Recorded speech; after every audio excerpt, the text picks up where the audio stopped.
Animes são obras que marcaram gerações e revolucionaram a indústria. Cada um deles foi responsável por gerar reações e sentimentos em seus espectadores. Não importa qual tenha sido, o importante é marcar. Existem animes bons, existem animes nostálgicos, existem animes fofinhos, existem animes bizarros, animes perturbadores, os que ninguém sabe por que existem. Muitos de vocês já devem conhecer o famigerado Midori Shoujo Tsubaki de 1992, que de tão perturbador foi proibido em diversos países, mas esse daí é fichinha comparado a esse daqui lançado 7 anos antes. Senhoras e senhores, este é Datenshi Taishi no Kyouin. Não é cult, não é ousado, muito menos produto da época. É nojento, não no sentido artístico, mas no sentido ético. Esse OVA de 1985 não é lembrado por quem inovou, nem porque marcou gerações. Ele sobreviveu como um cadáver radioativo nos cantos mais obscuros na história do anime. Aquele tipo de obra que só aparece quando alguém pergunta qual foi o ponto mais baixo que a indústria já chegou. E nesse vídeo vamos falar exatamente disso, não para chocar, não para glorificar, mas para denunciar, contextualizar e explicar como algo assim foi feito, aprovado e distribuído, e por que isso importa até hoje. Se você acha que é só o desenho, já aviso, fica até o final, esse argumento cai rapidinho. Eu sou Yuri e essas são as minhas fitas.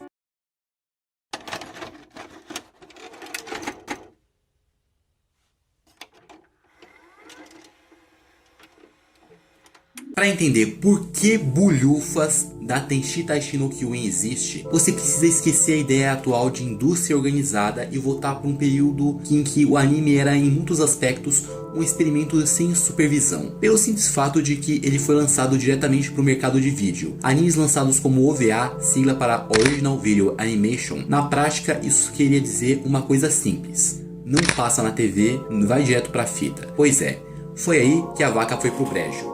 Sem emissora, não havia classificação etária rígida, não havia comitê de padrões televisivos, não havia horário protegido, não havia medo do patrocinador fugir, e assim o OVA era vendido diretamente para lojas especializadas, colecionadores, adultos com dinheiro sobrando, ou seja, um mercado pequeno, mas sem vigilância. O contexto no qual essa obra veio ao mundo era o Japão dos anos 80. Esse período coincide com a bolha econômica japonesa, dinheiro circulando fácil, investidores apostando em qualquer coisa, estúdios surgindo e sumindo rapidamente, criadores recebendo liberdade sem estrutura ética, e era o cenário perfeito para duas coisas coexistirem: inovação real e lixo absoluto. O problema é que no OVA, ninguém filtrava qual era o qual. Diferente dos grandes estúdios que produziam para TV, muitos OVAs eram feitos por estúdios recém-criados, equipes pequenas, produtores oportunistas, gente mais interessada em vender choque do que contar história. O critério não era se era bom ou ruim, se era ético ou não, e sim se chamava atenção. E se a resposta fosse sim,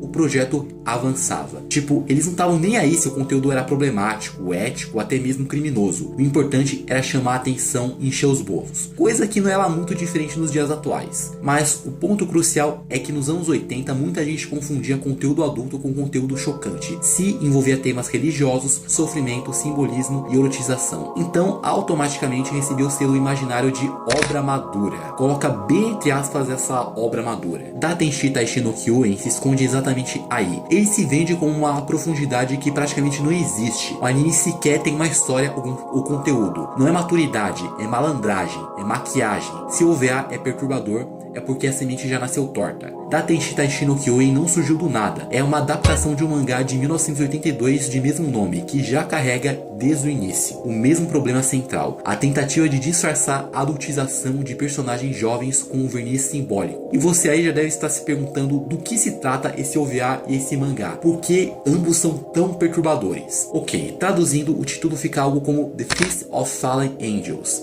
a Festa dos Anjos Caídos. Basicamente, a história, se é que podemos chamar assim, é sobre uma família que se vê em apuros quando fica devendo dinheiro à Yakuza, a máfia japonesa. Como ela não tem condições de quitar a dívida, a Yakuza sequestra a família junto com a filha caçula. E eu nem preciso falar o que acontece, doce vingança nelas. Até que inexplicavelmente a menorzinha se levanta e se vinga dos seus agressores de uma forma que, se eu falasse, o YouTube derrubaria meu vídeo. E no final, ela toma os barris de gasolina do prédio, risca um fósforo e fez exatamente o que o DJ Cleito Rasta faz: fogo na Babilônia. Fogo na Babilônia. E sim, eu assisti essa porra completa e resumi pra você não precisar ver. Eu não assistiria de novo nem no dia em que eu estivesse em um estado de espírito de alto ódio. Tanto é que são 21 minutos de pura desgraceira. Mesmo ignorando a questão ética, o que esse já seria errado, esse anime é fraco como obra. Personagens rasos, nenhuma construção psicológica real, conflitos artificiais criados só pra levar a cenas de choque, uma história que não evolui. Ela só repete variações do mesmo desconforto. Não existe arco, não existe crescimento, não existe mensagem clara, só insistência. Aqui entra o ponto mais grave. A obra normaliza a adultização e a doce vingança e o trauma ao tratá-los como estética. Criaram um hentai com rape and revenge cheio de simbolismo só pra mascarar o fetiche. Como se não bastasse, depois que o OVA acaba, é mostrado uma tela final de créditos totalmente bizarra, com uma música macabra tocando no fundo.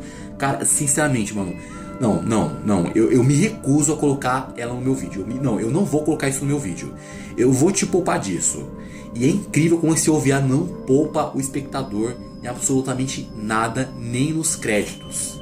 Meu Deus do céu. Ele não mostra isso como algo errado, traumático ou condenável. Pelo contrário, o enquadramento visual e narrativo frequentemente romantiza ou trata como transgressão artística. Isso é exatamente o que torna Daitenshi Taishin no Kyuuin tão problemático até hoje. Não é só um produto do seu tempo, é um exemplo de o que o mercado deixou de passar quando ninguém estava olhando. Você deve estar se perguntando quem foi o filho de uma inocente mãe que é Nina do Job que fez isso. Temos dois responsáveis, um pela direção chamado Seiji Okuda e outro que provavelmente usa um pseudônimo Dirt Matsumoto, o autor do mangá de mesmo nome e também roteirista. Além disso, temos mais duas responsáveis, a Orange Video House e a Midnight 25. A Orange Video House foi uma editora produtora japonesa de distribuição de vídeos, ativa entre 1984 e 1987. Era propriedade da Asai Enterprises Co. Ltd, uma empresa de produção e distribuição de vídeos que operou entre 79 e 87. A editora Orange Video House distribuía principalmente filmes de terror e animes lançados diretamente em vídeo. As produções originais eram lançadas pelas microeditoras Orange Animation e a Midnight 25, pertencentes a Orange. E parece que ela tinha uma linha especial chamada Super Adult Animation, a qual Daitenshi Taishin no Kyuuin fez parte. Agora entra a parte que muita gente tenta usar como desculpa. Ah, mas foi estúdio.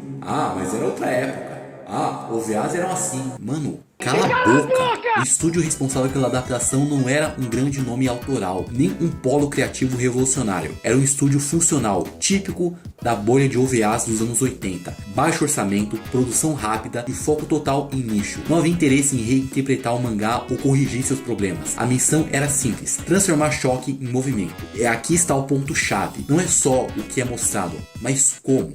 A direção opta por closes desnecessários, enquadramentos longos, ritmo lento em cenas que deveriam ser desconfortáveis e mais são tratados como contemplativas. Isso não é acidente técnico, é decisão criativa. Se a interpretação fosse crítica ou denúncia, o tom seria outro, mas o anime escolhe uma linguagem visual que estetiza o problema em vez de confrontá-lo. A trilha tenta vender uma aura de tragédia poética, quase melancólica, aquela coisa de olha como isso é triste, profundo e artístico. Só que isso cria um efeito perverso. O espectador não é convidado a refletir, ele é induzido a normalizar. O desconforto vira ambientação, a violência simbólica vira pano de fundo, o que devia causar rejeição vira clima. Muita gente defende esse tipo de obra dizendo OVAs eram experimentais sem censura. De fato, mas experimental não é sinônimo de irresponsável. Naquela mesma época, OVAs entregaram Gunbuster, Megazord do 23, Pet Labor e Bubblegum Crisis. Obras ousadas, maduras, provocativas e sem precisar cruzar essa linha. Ou seja, havia escolha e esse anime escolheu errado. Agora, por que isso passou? Por que ninguém barrou? Porque não havia pressão internacional. O público era nichado e o mercado de VHS vivia de extremos. Se chocasse, vendia. Se causasse boca a boca, melhor ainda. E assim, o OVA saiu, circulou e ganhou fama underground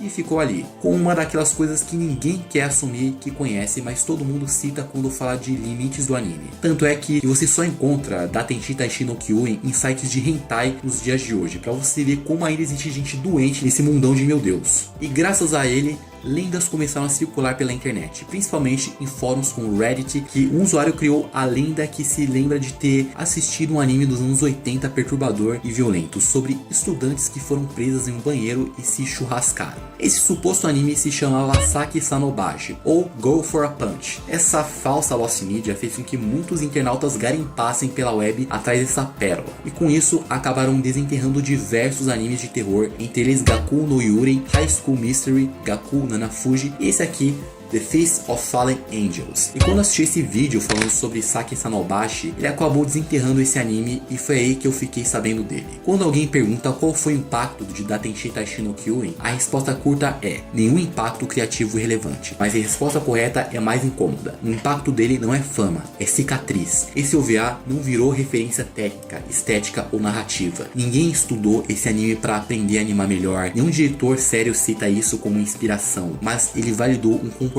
dentro de certos nichos, o de testar até onde dá pra ir sem consequências. A lógica era simples, se isso passou, dá pra passar mais coisa.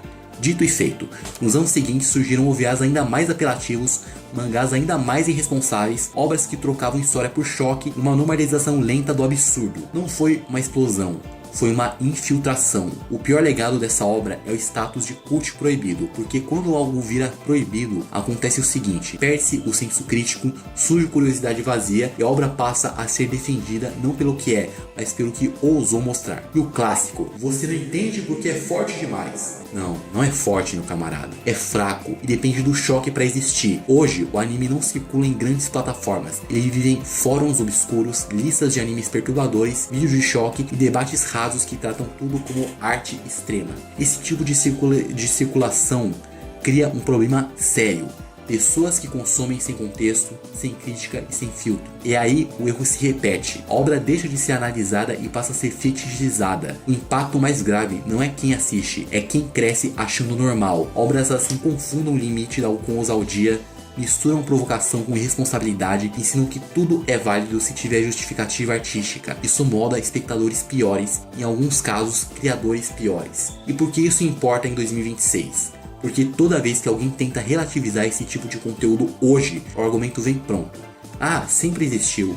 Sim, de fato, e sempre foi um erro. O avanço cultural não vem do fingir que essas cicatrizes não existem, vem de olhar para elas e dizer: isso não elevou a mídia, isso atrasou. Falar de Datenshi Taishin no Kyuuin não é homenagem, é autópsia cultural. Entender por que surgiu, por que passou e por que precisa ser lembrado como alerta, não como curiosidade cool. Esse anime não deixou legado artístico, deixou um lembrete desconfortável. Quando a indústria relaxa demais, quando o público não questiona, quando o choque vira produto, o resultado não é transgressão, é dano. E cicatriz não se celebra, se aprende com ela. E por esse motivo que o criador e toda a equipe responsável por essa desgrama deveriam estar no mínimo presa, cagando em um buraco, ou pelo menos isso acontecer com eles.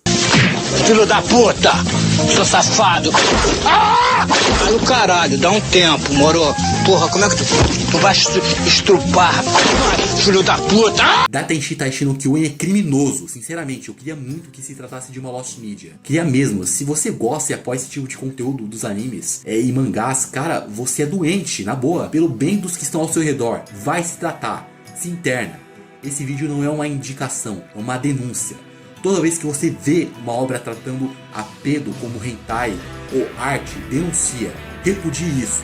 Se você é pai ou mãe que está me assistindo, por favor, converse com seus filhos, controle o que eles veem na internet e sempre monitore.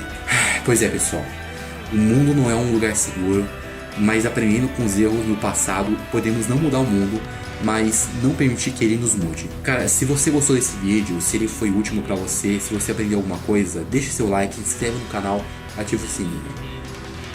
Enfim, essa foi minha fita. Preciso de um descanso.